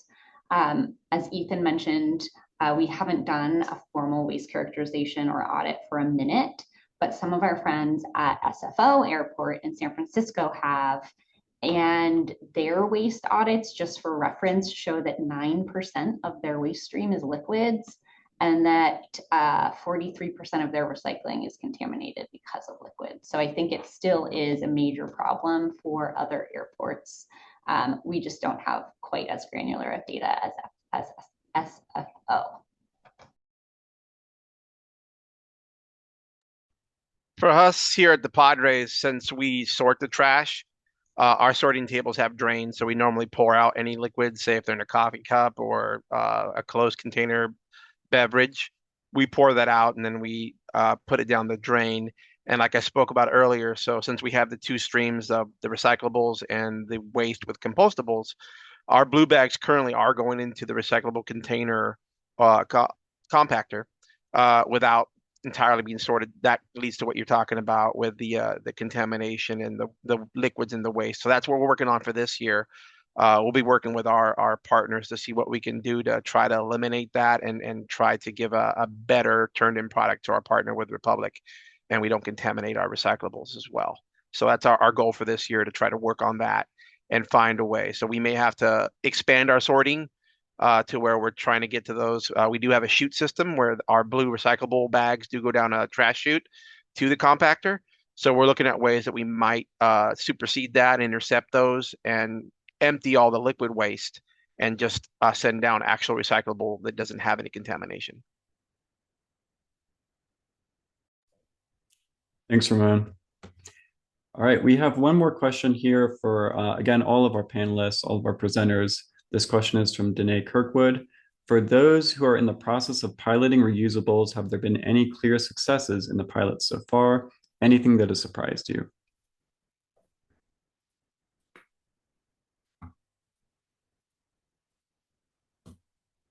And again, that's available to all of our presenters here. And Lynn, go ahead and jump in. I'll jump in because we've probably had the best testing ground. We've had 3, now 4 reusable companies on campus to try to figure out which way is the best way to crack the answer of which reusable system is the best. So it is, again, I think a lot of the companies have been around, and we're still testing what's the best way to implement and collect it.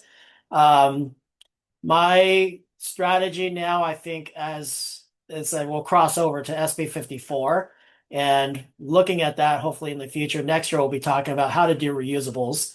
That I see, hopefully, the industry moving reusables. That's just like another stream. So just like we had landfill with no recycling, we added recycling. Then we didn't have composting. Now we added composting.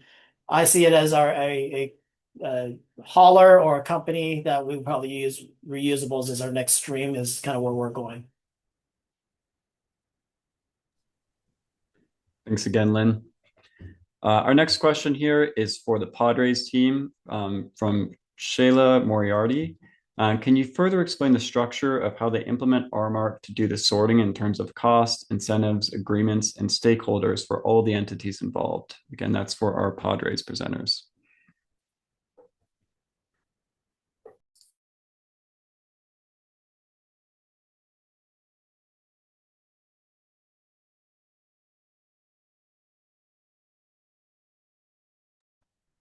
So on our part, because I'm on the Aramark part for that question, essentially, we're contracted with the Padres, and we have been since 2004, roughly, when they opened up the stadium. And we just expand our foothold within the stadium as we go each year. So obviously, as they have a goal, and our combined goal is to be zero waste. We've taken on that portion of it. Like the year prior, that we didn't have a sorting team. Essentially, trash was dealt with by Aramark, but we didn't sort. So now, to help reach the goals that we all have in mind, Aramark's taken on that extra portion, and obviously there is more cost involved because it does require some teams. Kind of looking at what we do here, it requires roughly, depending on the outcome of a game. So the Padres have about 81 games in a season. I would say the majority of those are sellouts. I'd say 72 per season. And in that's roughly between 38,000 to the 42,000 capacity at the stadium. And once that goes on, obviously the process for us and sorting can be a large process. We do it throughout the day, during the event, and at night with the bigger team at night. But essentially, it does incur more cost. But I think in that portion, and maybe Becky can chime in here, but it does incur more cost, but the cost does, fit to the bill of what we're trying to get to, and working on the sustainability factor of what we're working here at the ballpark.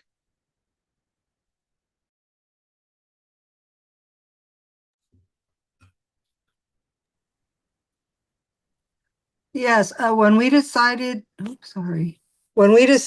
to go with the sorting, which we knew we had to with SB 1383, we basically just asked Aramark to go ahead and do what was necessary to get the ball rolling. We had to purchase the protective equipment for all of the sorters. We had to purchase tables, and we just had to learn as we go. We had to change the tables up. We had to add a chute to them, a drain to them.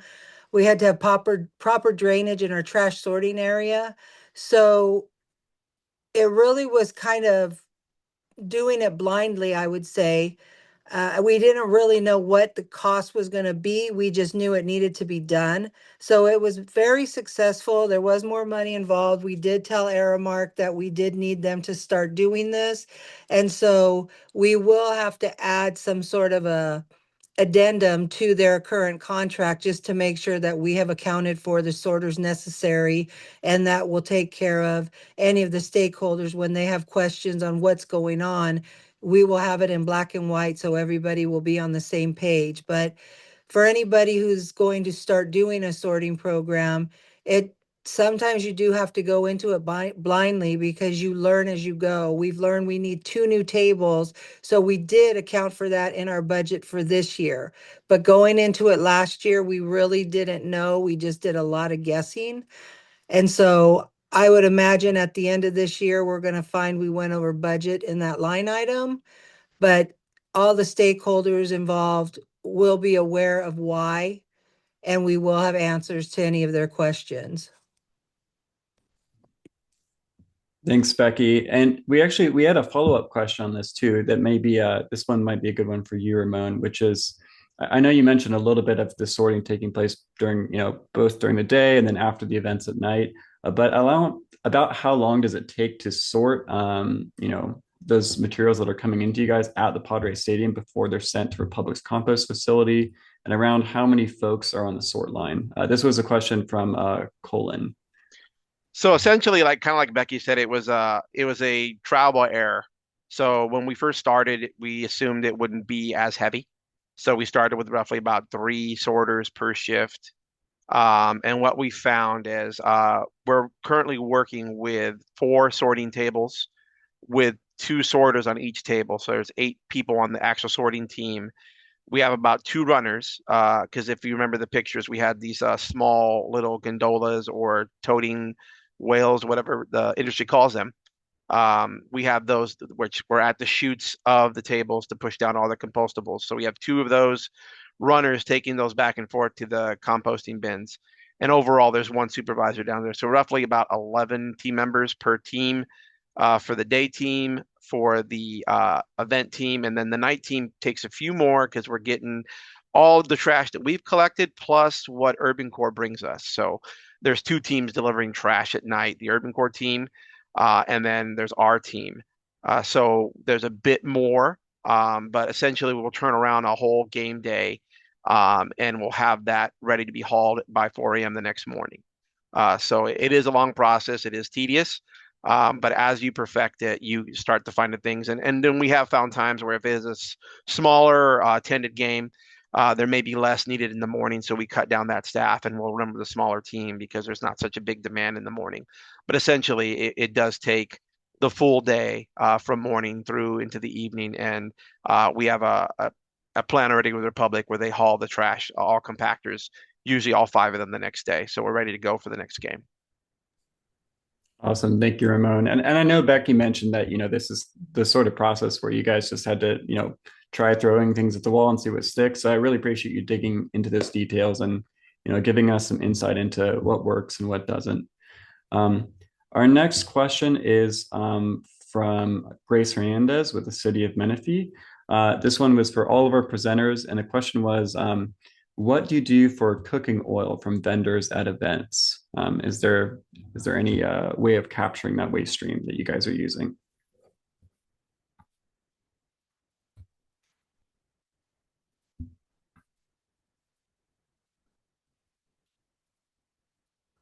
I'll chime in our part. We don't, as Aramark, we don't deal with it. I know the Padres do contract someone else out to take that one, but as in our portion, we don't deal with the cooking oil. Becky, I think it's Filter Fry that may be doing it, and they deal with that and what they do with the cooking oil. But our portion of it, we do not handle that as of this moment. Yes, with the Padres, we do have a contract with Filter Fry. Well, actually, I'm sorry, it's not with the Padres, it's with Delaware North. They are our concessionaires, and they do give us a report monthly on how much is removed from the ballpark, and we do include that in our diversion numbers.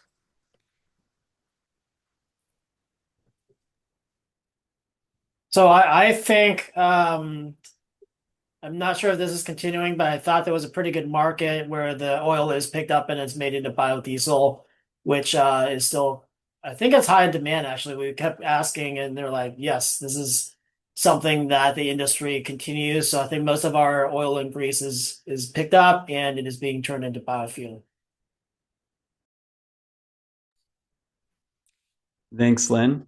And that actually brings us to time with our Q&A session today. So thank you for everyone who contributed, and I'll be passing things back to Addie, our host for the day.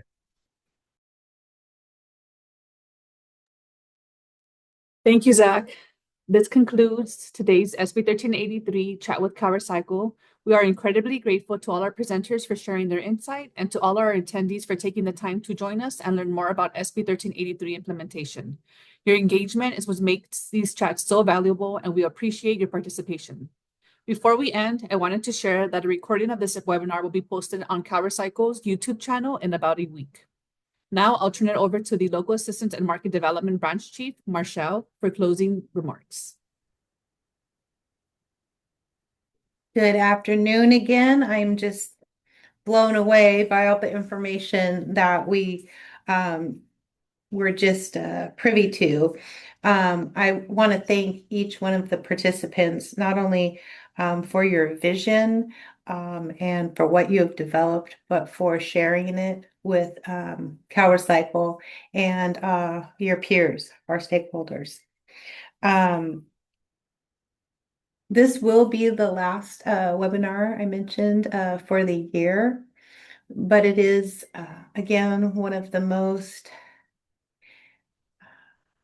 effective ways that we have of communicating and engaging on 1383 implementation. And so it's really important that you take advantage of the listserv, not the listserv, but the email address, the SLCP organics@calrecycle.ca.gov, because we want to hear from you. We want to hear what great programs you have that you want to share. We want to hear what topics you want us to cover and investigate further, because this is really for you and driven by you. So thank you again very much, and I hope that each of you find yourselves having a wonderful holiday season, wrapping up a wonderful and warm year.